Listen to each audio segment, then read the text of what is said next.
Welcome to Young Patriots. Do you know why Egypt is so uncomfortable with the Ethiopian new dam? The Grand Ethiopian Renaissance Dam? This is not just a small disagreement about water. This is a question of survival, of history, of development, and of Africa's destiny. The Nile River, that great river that carried the pyramids, that gave life to one of the oldest civilizations on earth, is not an ordinary river. It is the lifeblood of Egypt.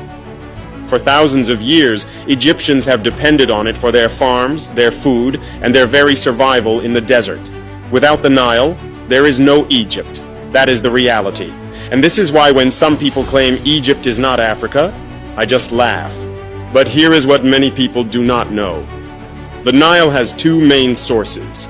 The White Nile flows from the Great Lakes region of Africa, from Lake Victoria in Uganda, Tanzania, and Kenya, stretching all the way through South Sudan before it reaches Sudan. It is the longer path, the spine of the river. But the Blue Nile, coming out of the highlands of Ethiopia from Lake Tana, carries the strength of the river. It provides about 80 to 85% of the total water that Egypt eventually receives. At Khartoum in Sudan, the White Nile and the Blue Nile meet.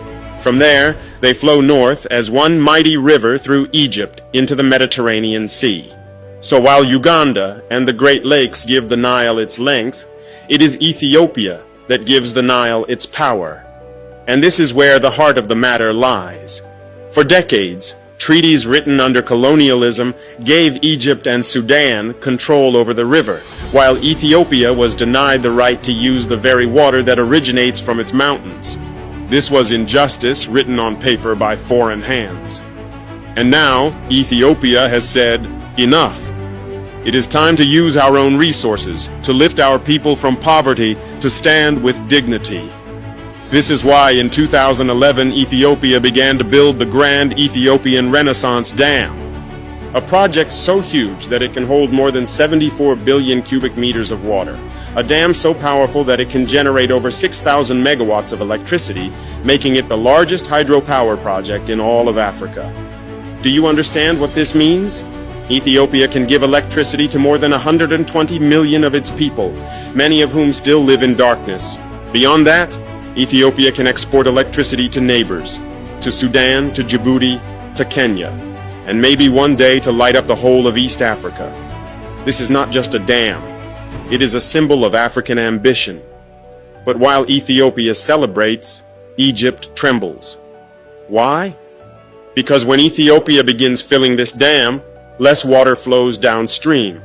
If Ethiopia fills it too quickly, the farmers of the Nile Delta will watch their crops wither. The taps of Cairo may begin to run dry. Egypt, a country of more than 100 million people, fears for its survival. Sudan, standing between the two, feels both the danger and the opportunity.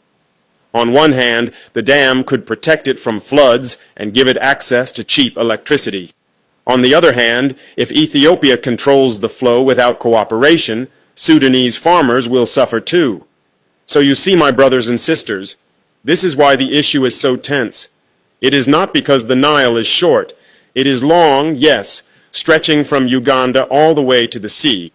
But the real weight of the Nile, its life-giving water, flows from Ethiopia.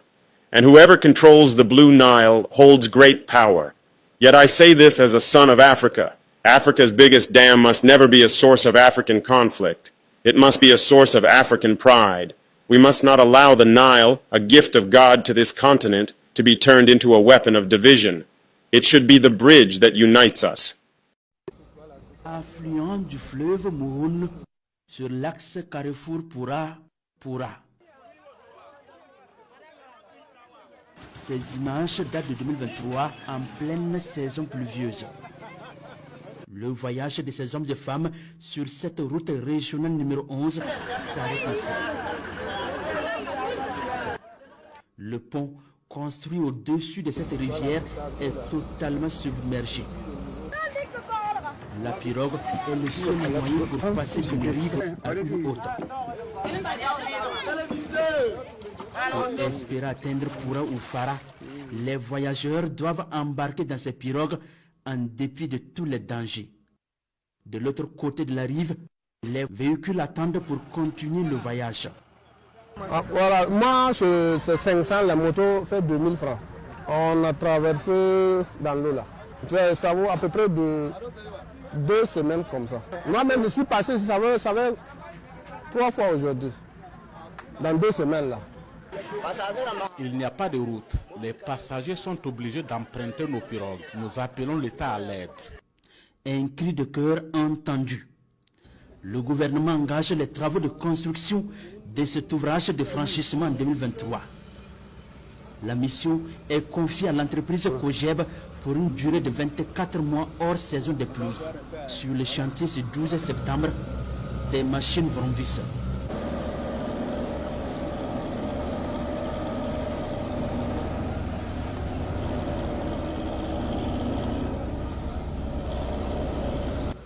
Les ouvriers ont le cœur à l'ouvrage et les travaux avancent. À côté de l'ancien pont sorti de terre, un nouvel ouvrage de franchissement quasiment achevé. On est sur un affluent du Mouhoun. Et il y avait un grand ouvrage à réaliser ici, qui est un pont à poutres, à 3 travées. Chaque travée fait 15 mètres de long.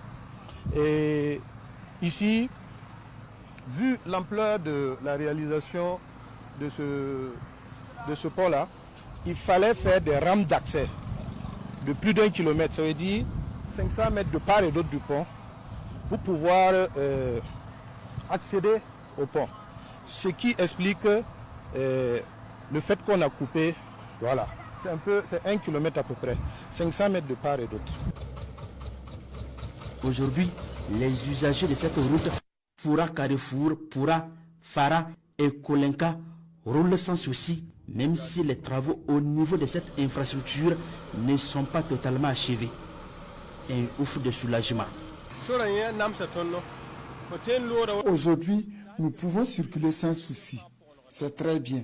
Nous disons merci au gouvernement. La route régionale numéro 11 à goudronner est longue d'environ 92 km. Et à ce jour, 30 km sont déjà aménagés. Une voie bien stratégique pour le Burkina Faso. Sa réalisation est estimée à environ 26 milliards de francs CFA. Le 6 mars dernier, le ministre des Infrastructures était passé effectivement sur le terrain, sur le projet, et a trouvé une insatisfaction quant au déroulement, quant à l'état d'exécution du projet. Donc le ministre a donc instruit, n'est-ce pas, toute l'équipe du projet à doubler, à calibrer, n'est-ce pas, toutes les ressources nécessaires pour pouvoir rehausser, n'est-ce pas, le niveau d'exécution du projet. À ce jour, force est de constater que l'entreprise COGEB a effectivement travaillé jour et nuit sous le leadership effectivement du labo pour pouvoir sortir cet ouvrage de belles factures que nous voyons. Bien entendu à la satisfaction des riverains de Poura Carrefour et de Poura. Le taux de réalisation est évalué à 50% par les techniciens de l'entreprise.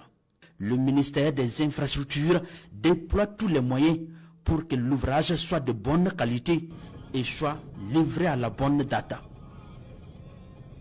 The heartbeat of Thank you African for standing with resistance. us, We bring you raw, for standing with the unfiltered truth, updates on and for Ibrahim standing Traoré, with President President Ibrahim of Burkina Traoré. Faso, In these the trying man times, challenging the your global voice system. is powerful. If you believe Don't in just truth, watch, be power, part of the and a movement. rising Africa, Subscribe to this stay is your updated. home. Share Subscribe to now. awaken others. Stand tall. And head to the Stay comment woke. section. Young Tell us how you patriots, feel, where what you revolution believe, lives. and what Africa means to you. Together we are louder. Together we are stronger. This is Young Patriots TV, and you are the heartbeat of the mission. Thank you.